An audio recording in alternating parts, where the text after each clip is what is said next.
दोस्तों, शाहरुख खान की हाल ही में रिलीज हुई जवान फिल्म सारे रिकॉर्ड्स तोड़ रही है। इस फिल्म को जनता से भी भरपूर प्यार मिल रहा है, लेकिन क्या आप जानते हैं इस फिल्म के दिखाई गई आधी से ज्यादा घटना असल जिंदगी से इंस्पायर्ड है। आप शॉक हो जाएंगे जान करके इस फिल्म में दिखाई गई चीजों का रियल लाइफ से कितना बड़ा कनेक्शन है। तो आइए जानते हैं आज की इस वीडियो में।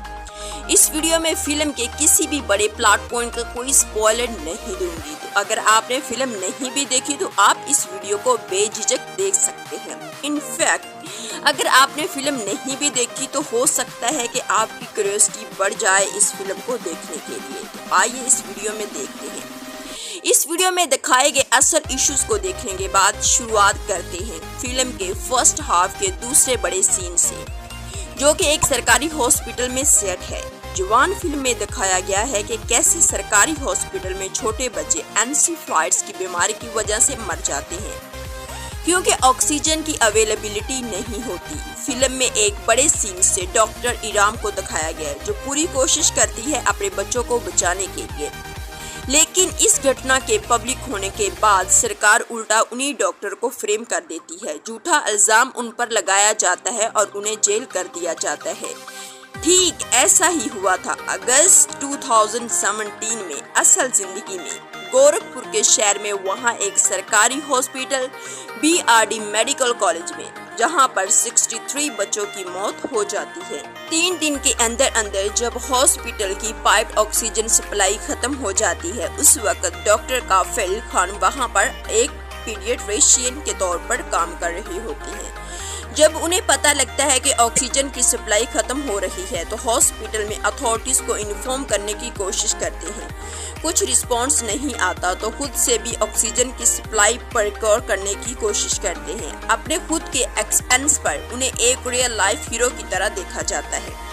लेकिन जब इंसिडेंट की खबर मीडिया में आती है तो इसके बाद उल्टा इल्जाम डॉक्टर काफिल पर ही लगाया जाता है। सरकार इन पर आरोप लगाती है कि मेडिकल नेग्लिजेंस और करप्शन का उन्होंने पूरी अपनी नौकरी से सस्पेंड कर दिया जाता है, अरेस्ट किया जाता है और फिर 9 महीने तक ये जेल में रहते हैं।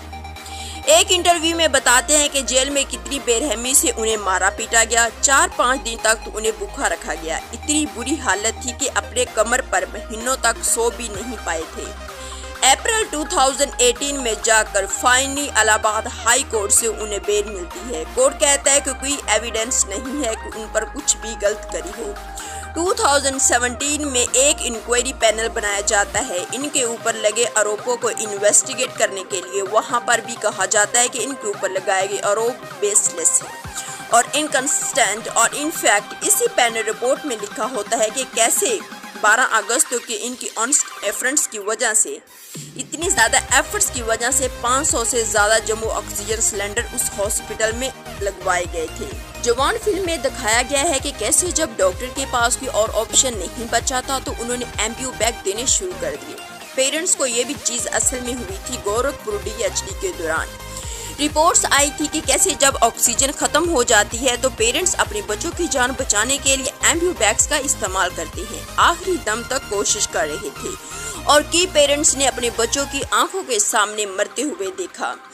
डॉक्टर कफील का कहना है कि उन्हें स्केप कोड बनाया गया था और ये एक मेन ट्रेजेडी थी। 30 से ज़्यादा चिट्ठियाँ लिखी गई थी BRD मेडिकल कॉलेज की अथॉरिटीज़ को और यूपी सरकार को। 63 लाख से रुपीस का बिल ऑक्सीजन सप्लाई जो कि पेंडिंग था और बार बार चिट्ठियों में यही चीज बताई गई थी कि ऑक्सीजन का बिल पे कर दिया जाए ताकि ऑक्सीजन की सप्लाई को रोका ना जा सके। तो गोरखपुर ट्रेजेडी के होने से सिर्फ एक दिन पहले 9 अगस्त को उत्तर प्रदेश के चीफ मिनिस्टर आदित्यनाथ खुद इस हॉस्पिटल में गए थे और विजिट करी थी उन्होंने जो सब कुछ उस समय हुआ था।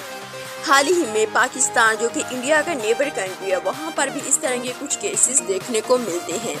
जैसे कि हाल ही में रावलपिंडी में PNG मेडिकल कॉलेज में एक बच्ची जिसकी मौत इसी हादसे की वजह से हुई है, लैक ऑफ ऑक्सीजन की वजह से। लेकिन इसके ऊपर अभी इन्वेस्टिगेशन जारी है कि उस मौत की असल वजह क्या थी। इससे पता चलता है कि देश में सरकारी हॉस्पिटल की हालत कितनी खराब है।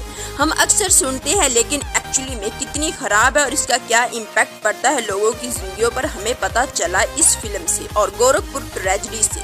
इन सरकारी हॉस्पिटल की हालत सुधारने के लिए फिल्म में एक बड़ी बोल्ड स्टेटमेंट दी जाती है। कहा जाता है कि अगर नियत हो तो इन सारे हॉस्पिटल को देश भर में सिर्फ 5 घंटों के अंदर सुधारा जा सकता है। लेकिन ये चीज थोड़ी फिल्मी होगी, लेकिन असल जिंदगी में मेरा मानना है कि इस चीज को 1.5 मंथ में क्लियरली इन एफिशिएंसी वे में क्लियर किया जा सकता है, मैनेज किया जा सकता है और इन तमाम कंडीशंस को इम्प्रूव भी किया जा सकता है। दोस्तों, एंड अदर सीन जो इस फिल्म में दिखाया गया वो है डिफेक्टिव वेपन सिस्टम। हमारे सोल्जर्स की मौत डिफेक्टिव वेपन सिस्टम की वजह से भी होती है। हमारे सोल्जर्स दुश्मन की गोली से नहीं बल्कि हमारे डिफेक्टिव सिस्टम की वजह से मारे जाते हैं और इसके बारे में बहुत ज़्यादा मीडिया में रिपोर्ट्स पब्लिश की गई हैं।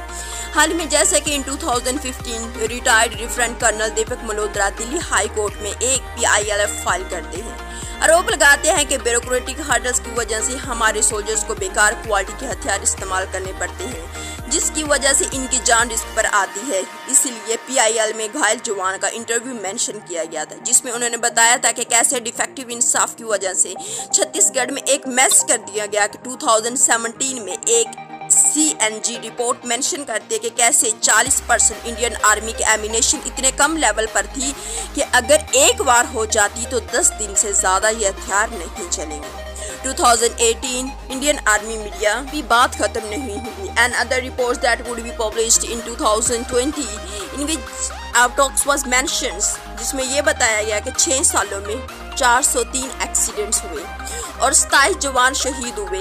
एटलीस्ट 960 करोड़ रुपीस हथियारों को सप्लाई किया गया था और ऑर्डिनेंस फैक्ट्री बोर्ड के दौरान। इसके बाद सितंबर 2022 में सिर्फ पिछले साल की रिपोर्ट है ब्लूमबर्ग, इसमें कहा गया था कि प्रधानमंत्री मोदी के मेक इन इंडिया पक्ष की वजह से हमारे डिफेंस फोर्सेस कुछ क्रिटिकल वेपन सेमेस्टर इंपोर्ट नहीं कर पा रही। अगर आपको याद हो तो इस फिल्म में एक बड़ा मेजर प्लॉट जो कि है कॉर्पोरेट फंडिंग। जवान फिल्म में दिखाया गया है कि कैसे सीक्रेटली कॉर्पोरेट पैसे का इस्तेमाल किया जाता है पॉलिटिकल पार्टी की फंडिंग के लिए। इसको लेकर 2017 में बड़ी चीज हुई थी। हमारे देश में मोदी सरकार ने फाइनेंस बिल 2017 पास किया था, जिसके जरिए पॉलिटिकल पार्टीज को सीक्रेट डोनेशन दिया जाता था। इस बिल में ये लिमिट भी हटा दी गई थी कि एक पॉलिटिकल पार्टी को कितना पैसा दिया जा सकता है। चंद दिन आखिर कितना पैसा दिया गया। इस साल के जनवरी की एक रिपोर्ट आई है जिसने बताया है कि बीजेपी को 2018 और 2022 के बीच में 5270 करोड़ रुपए की फंडिंग मिली थी सीक्रेटली। किसने ये फंडिंग दी हम नहीं जानते, हम नहीं बता सकते क्योंकि ये बिल उन्होंने पास किया। ये चाहते ही थे कि अपनी फंडिंग को छुपाने। इस रिपोर्ट के अनुसार इस समय में कांग्रेस पार्टी को 964 crore funding milli. So another scene that would be raised in the film कि वहाँ पर इंडिया का जो इंडस्ट्रियल जोन है वो कैसे ख़राब कर रहा है इसके मौसमियाती हालात को, इसकी ग्लोबल वार्मिंग का बायस बन रहा है और हवा को और पानी को बहुत ज़्यादा ख़राब कर रहा है। Recently intergovernmental panel on climate change पर रिपोर्ट पब्लिश करते हैं जिसमें उन्होंने बहुत ज़्यादा खतरनाक हद तक ग्लोबल वार्मिंग के असरात को शो किया है और ये भी कहा है कि अगर इसको कंट्रोल नहीं किया गया तो ये बहुत खतरनाक हद तक पहुँच सकता है। तो इस चीज़ को भी लेकर इस फिल्म में इस इशू को रेस किया गया और उसको कैसे मिनिमाइज करना है, उनके हालात, उनके प्रोसीजर को भी बताया गया।